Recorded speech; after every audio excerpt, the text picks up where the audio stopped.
Oi, pessoal. Vamos conversar agora sobre força elástica, que também é chamada de lei de Hooke, tá? O que é uma força elástica? É uma força exercida por um elástico, por alguma coisa que se deforma, tá? Bom, a força elástica, ela tá ligada a quê? Ela tá ligada à deformação desse corpo, que a gente chama de X, e ela está ligada à constante elástica do corpo, que a gente chama de K. Como assim a constante elástica? Isso aqui, essa constante elástica, tem a ver com o material da mola, que a mola é feita, com a espessura, com o comprimento, tá? E cada mola tem um valor de constante elástica, tá? Cada uma tem um valor. E a gente não precisa saber nenhum valor de cor, tá?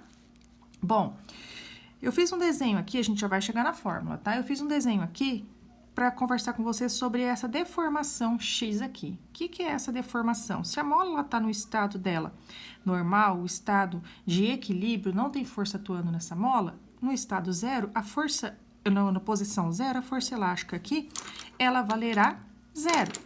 Por quê? Porque eu não tenho nenhuma deformação. Agora, se eu puxar essa mola e tirar ela do equilíbrio, a tendência é ela voltar para o equilíbrio.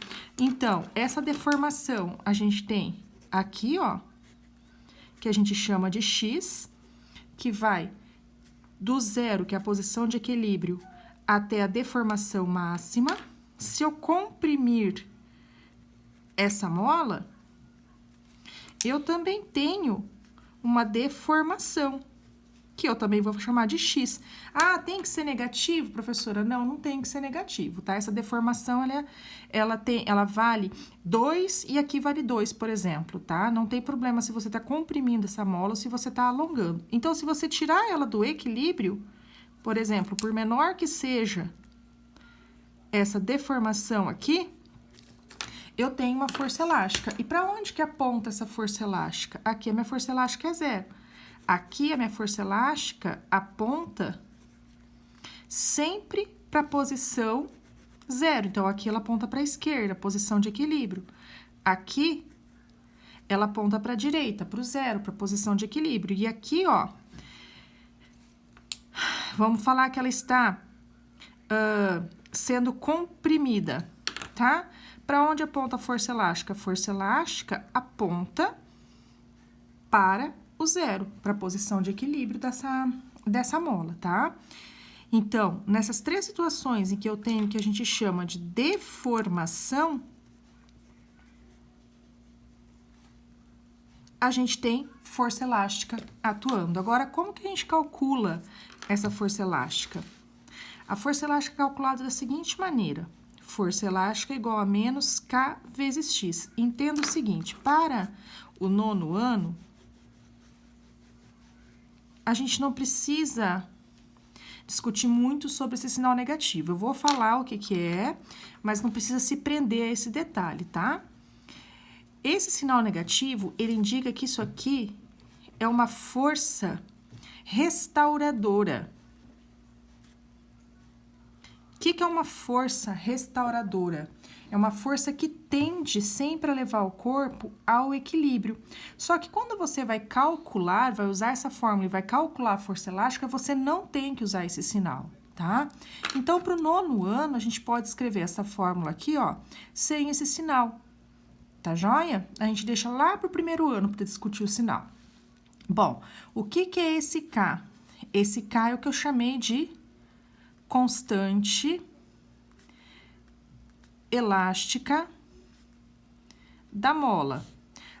Já vou falar sobre a unidade. Esse X é a deformação, é a distância que essa mola está do ponto de equilíbrio, e ela é dada em metros. A força sempre é dada em newtons. Então, o que é a constante elástica? A constante elástica, se eu passar o X dividindo, eu tenho força por deformação. Então, eu tenho newtons por metro. Isso aqui é a nossa força elástica. A força elástica, então, ela ocorre em corpos que se deformam e tendem a voltar ao seu tamanho normal, como uma mola de carro, como uma mola de caneta, certo? Qualquer mola que foi deformada, ela tende a voltar ao seu estado normal, tá? O estado normal é o estado de equilíbrio. E ela depende da deformação, observa a fórmula, quanto maior a deformação, maior vai ser a força, e ela depende da constante elástica. Quem tiver maior constante elástica, a mola que tiver maior constante elástica, significa que ela é mais rígida. Então, por exemplo, imagina que a gente tem o seguinte, aqui eu tenho Kx, aqui eu tenho Kz, aqui eu tenho, sei lá, 400 newtons por metro e aqui 200 newtons por metro. O que a gente pode falar? Que a mola X, ela é mais rígida do que a mola Z. Por quê? Porque a constante elástica de X, ela é maior que a constante elástica de Z. Ou seja, aqui eu tenho que aplicar 400 newtons para que essa mola deforme 1 metro. Já a mola Z, eu aplico a força de 200 newtons para conseguir deformar a mesma distância de 1 metro nessa mola. Então, a mola X, ela é mais rígida que a mola Z. Ela tem uma dureza maior. Ok, pessoal? Obrigado, tomara que tenham gostado. Beijo, beijo.